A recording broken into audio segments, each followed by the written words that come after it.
আজকে যাচ্ছি গোপালগঞ্জের শিল্প ও বাণিজ্য মেলায়। এই মেলাটি গোপালগঞ্জ লেক পার্কের একদম পাশেই অবস্থিত।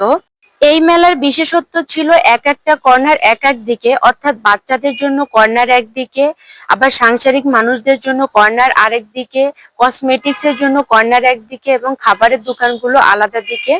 এটা ছিল সাংসারিক মানুষের কর্নার, অর্থাৎ আপনি যদি নতুন সংসার শুরু করেন এখান থেকে জিনিসপত্র নিয়ে সংসার শুরু করতে পারেন। আমি বারবার চারপাশে মেলাটা দেখছিলাম আর নৌকাগুলোর দিকে বারবার তাকাচ্ছিলাম। আমার ইচ্ছা হচ্ছিল একবার নৌকায় উঠি, আবার ভয়ও করছিল।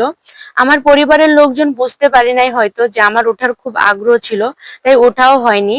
যাই হোক, এই পাশেই ছিল ভূতের বাড়ি সামাজিক বিনোদন, অর্থাৎ এখানে লেখা ছিল সামাজিক বিনোদন ভূতের বাড়ি। ভূতের ভয়ে আবার সামাজিক কি অসামাজিক হয় এটা আমার জানা ছিল না।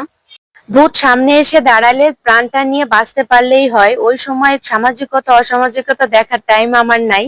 মেলা থেকে কিছু একটা খাবার জন্য আমরা চারপাশ ঘুরে ঘুরে দেখছিলাম কি কি খাবার পাওয়া যায়। এটা ছিল ফুড কর্নার। এখানে ফুচকা, চটপটি সহ বিভিন্ন ধরনের খাবার ছিল। আমরা সচরাচর দেখি নৌকাগুলো জলপথে বা পানি পথে চলে, শুধুমাত্র মেলায় নৌকা দেখা যায় যেগুলো স্থল পথে বা আকাশ পথে চলে। সো এই নৌকায় তো উঠতে ইচ্ছে করবেই।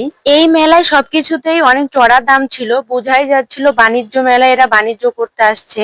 যতই দাম বাড়াক তাতে কি, আমি কিছু না কিনেই মেলা থেকে চলে আসছি। যেমন ওনারা দাম বাড়াবে তেমন আমিও কিনবো না, একদম বরাবর। মেলাটা ছিল ভীষণ ছোট এবং আমার কথাও ফুরালো।